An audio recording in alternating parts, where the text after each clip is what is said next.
la gente del antiguo México, estoy hablando del México prehispánico, creían en la inmortalidad, creían que había personas que habían alcanzado la inmortalidad, y es raro, de pronto un poco extraño, que esas creencias pueden ser equivalentes o bastante parecidas, sospechosamente parecidas a las de otros pueblos, otras civilizaciones. Tal vez el caso más famoso de un inmortal podríamos estar mencionando a Quetzalcóatl. Quetzalcóatl, la serpiente emplumada, o en la zona maya conocido como Cuculcán o como Gucumatz. A este personaje, bueno, se le confiere en los mitos, en las historias, esa cualidad de ser inmortal, o al menos de que su vida realmente se había extendido de una manera pues nada común. Se menciona que él llevaba gobernando Tula más de 300 años y que su aspecto era joven. Habría que ver qué edad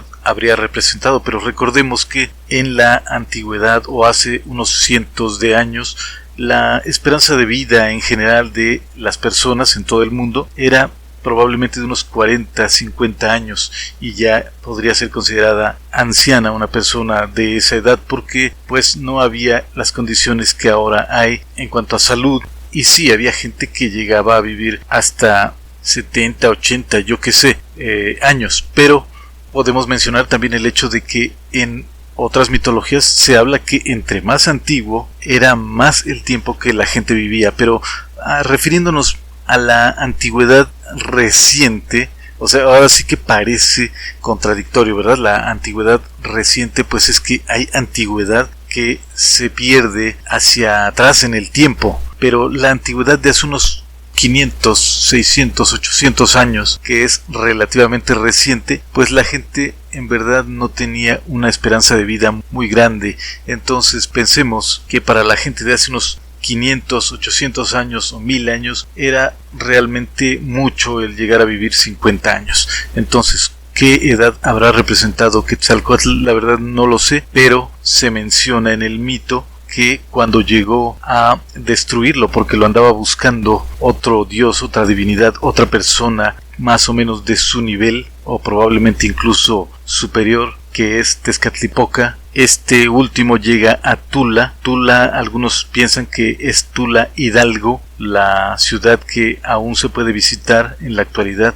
Tula Hidalgo. Sin embargo, es poco probable que las fuentes se refieran a esa Tula, pero vamos a pensar simplemente en una ciudad más o menos avanzada, civilizada. No nos vamos a aventar a imaginarnos cosas demasiado locas, simplemente una ciudad más o menos civilizada, gente civilizada, que probablemente ese es el sentido de la palabra Tula, y se narra la manera en que Tezcatlipoca provoca que se pierda Quetzalcóatl, o sea que caiga en desobediencia, que rompa sus votos sagrados como sacerdote que era, como rey sacerdote. Entonces Quetzalcóatl, después de haber caído en la trampa de Tezcatlipoca, comienza a envejecer, y aún se narran otras cosas que permiten ver a quien conozca un poquito o que haya leído un poco acerca de otras cuestiones, que aquí hay semejanzas con las concepciones sagradas de otros pueblos, de otras civilizaciones, sobre todo si tenemos en cuenta el tipo de conceptos que se manejan en los textos herméticos o de alquimia. Es evidente que aquí en México existía tal cosa. Es idéntico lo que aquí se expresa en este mito. Si es que es un mito, seguramente tiene base en la realidad. Pero aquí no estamos hablando únicamente de Quetzalcóatl, simplemente sale al tema porque es muy claro lo que se está diciendo y dando a entender en esta historia. Pero hay otros pasajes en la historia o mitología de México que habla de un personaje ya mucho más reciente en la historia, que es reciente en el tiempo, que es ni más ni menos que el emperador Moctezuma, que se dice que cuando supo que México iba a ser invadido y también iba a ser destruido, intentó escapar de esa realidad, quiso evadirse, huir, intentó entrar al mundo de los inmortales, y se entiende que es algo físico. No estamos hablando, como algunos piensan, que intentó suicidarse e irse a donde están los ancestros, como dicen algunos, ¿no? O sea, el mundo de los muertos. No, es evidente que era un lugar físico donde estaban seres inmortales, seres que habían alcanzado la inmortalidad, que habían de alguna manera obtenido, mediante preparación espiritual, un nivel que les permitía permanecer en su cuerpo, en el cuerpo físico, de una manera, si no eterna, al menos indefinida,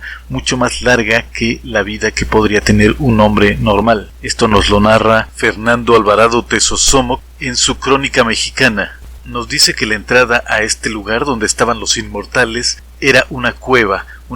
o más bien una caverna que se internaba hasta quién sabe dónde en la profundidad de la tierra, desde luego, pero ahí queda evidenciado que se refiere a algo físico, la entrada física a un lugar físico, y que dichos inmortales eran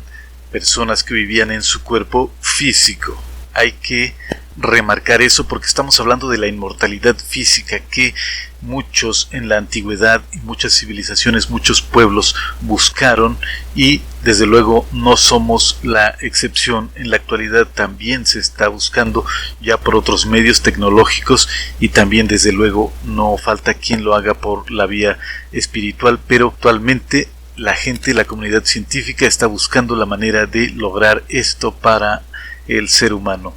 Ojalá que sea para bien y no para mal del planeta, pero no es el tema en este momento. Simplemente hablamos de la inmortalidad en el México antiguo. Y sí, parece que muchas o todas las civilizaciones antiguas de que podamos hablar tenían una especie de obsesión por la vida después de la muerte, o simplemente la manera de no encontrarnos con esa etapa, esa última etapa de la vida, sino que poder alargar la existencia hasta donde fuese posible. Y en cuanto a este asunto nos encontramos con ciertas coincidencias muy grandes desde mi punto de vista con culturas asiáticas y específicamente con la China. Hace unos años que en México, en la pirámide de Teotihuacán, una de las pirámides de Teotihuacán, se encontró mercurio, y en ese momento todo mundo echó a volar la imaginación, porque ¿quién no habría de acordarse o relacionar este hecho con el caso del emperador chino que construyó una especie de réplica de todo su reino en su tumba, o más bien su tumba en forma de una maqueta, vamos a ponerlo de esa manera, y un río de mercurio, porque también tiene que ver aquí con el lenguaje alquímico, que se dice que el mercurio es algo que podría o sería clave para alargar la vida o para otorgar la vida eterna. Entonces, cuando se encontró este mercurio en la pirámide, en el interior de la pirámide de Teotihuacán, medio mundo se puso a especular si habría algún tipo de relación, si en el pasado pudo haber existido en Teotihuacán, en esa ciudad prehispánica, algún otro gobernante o emperador que haya soñado igualmente con la inmortalidad y haya sido un hecho paralelo entre México y China. La verdad es que yo no diría tanto, a mí no me lo parece, pero sí hay no solo estas, sino otras cosas que nos hacen pensar o nos hacen dudar si en el pasado pudo haber habido contacto entre las civilizaciones. Si en el pasado pudo haber llegado China, recordemos que los chinos en el pasado tuvieron los barcos más avanzados y que podían llegar prácticamente a donde quisieran. Si esto hubiera sido así, habrían dejado influencia, evidencia de su llegada a estas tierras. Sería obviamente en cuanto a lo cultural, y esto que acabo de decir, lo de la pirámide y la tumba del emperador chino, pues sería apenas una de tantas cosas que nos darían estas claves para creer que haya habido contacto. Tan solo pensemos que ese concepto del chi, la energía que se menciona tanto en lo que son las artes marciales y en general cuando se habla de cultura china, pues siempre sale el asunto del chi. Aquí en México su equivalente sería el tonal o tonali, que tanto se usa, se habla de él, se menciona, a veces sin conocimiento, pero que si nos adentramos un poquito en lo que es la cultura mexicana, podríamos pensar que es un equivalente de esto, de la energía, del chi. Se dice que el tonali era, en la concepción de los antiguos mexicanos, algo así como la chispa divina, o como a algunos les gusta decir, la chispa infinitesimal,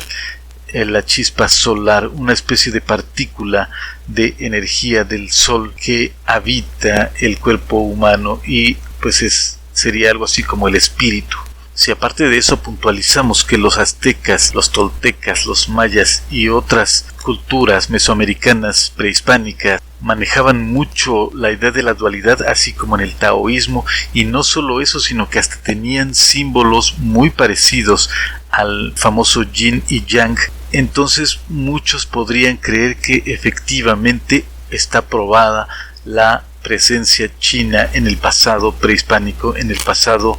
más o menos remoto de México. Y digo más o menos remoto porque, como decía hace un rato, la antigüedad es en algún punto ya difícil de rastrear, pero cuando hablamos de unos miles de años podríamos decir que es antiguo, pero no tanto. Todavía es un poco posible buscar algunas cosas, algunas claves. Y es que hay temas para los que supuestamente ya se estaría hablando de cientos de miles o millones de años, pero cuando decimos cientos o miles de años, aunque son medidas de tiempo grandes, aún así es razonable elucubrar y teorizar.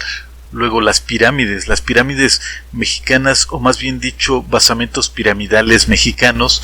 se parecen mucho, no solo a cualquier otra pirámide que haya en el mundo, pero en algunos países asiáticos hay pirámides, algunas construcciones que ahora les llamamos pirámides, aunque algunas no tienen para nada forma de pirámide, pero ya la gente a todo le llama pirámides. Son confundibles sin problema con las construcciones mayas, salvo que tengan por ahí alguna cabeza, rostro de Buda o algo así, pero son totalmente parecidas a las pirámides mayas, o las mayas parecidas a aquellas construcciones. Y si a eso le aunamos que los rasgos físicos, sobre todo lo que son los ojos de la gente maya con la gente de aquellos lugares de Asia, pues nos aumenta todavía ese efecto de parecido, y tenemos que preguntarnos qué es lo que pasa ahí, si es que hay algo más, alguna relación que haya habido entre estos pueblos en la antigüedad. ¿Hubo realmente un contacto entre las civilizaciones asiáticas y México? Mucha gente, no solo los charlatanes que les gusta hablar de cosas disparatadas, sino gente bien ilustrada y gente muy autorizada para hablar del tema, han propuesto que puede haber sucedido tal cosa. Sí, en la mitología china se habla de los inmortales y se dice que vivían en ciertos montes muy altos. Se dan unas descripciones que sin duda nos hacen recordar los mitos o las narraciones de las que hablaba al principio, registrados en la crónica mexicana de Alvarado Tezosomoc. Esta y otras fuentes indígenas mexicanas nos indican que la entrada al mundo de los inmortales, a esas ciudades subterráneas, podrían estar en montes altos, no siempre, pero podría estar en volcanes, en cerros, y desde ahí quien pudiese estar preparado físicamente y espiritualmente para ingresar, pues lo podría hacer. Si vemos esas películas chinas donde no solo, aparte de pasársela peleando, también se mencionan o se representan algunos aspectos de esta espiritualidad china. Para quien haya leído sobre la espiritualidad prehispánica, mexicana, maya, azteca, tolteca, no queda más que sospechar que algo hay en común. Y bueno, más que una sospecha, es darnos cuenta de que es lo mismo. Tal vez lo único que cambia es las palabras con las que se les designa a estos conceptos, por razones obvias de que hablaban distinto idioma. porque por lo demás es lo mismo. Así que ahí queda la duda, la pregunta, la cuestión, si realmente hubo gente que en el pasado pudo haber alcanzado la inmortalidad, y si así fue, pues sigue existiendo, siguen estando presentes estas personas, por ahí deben andar, quién sabe dónde, tal vez nos las hemos topado, pero nunca sabríamos realmente con quién estamos tratando. Así que bueno, pues ahí le dejamos por el momento. Yo soy Artemio Guevara, recibe un saludo desde Ciudad de México.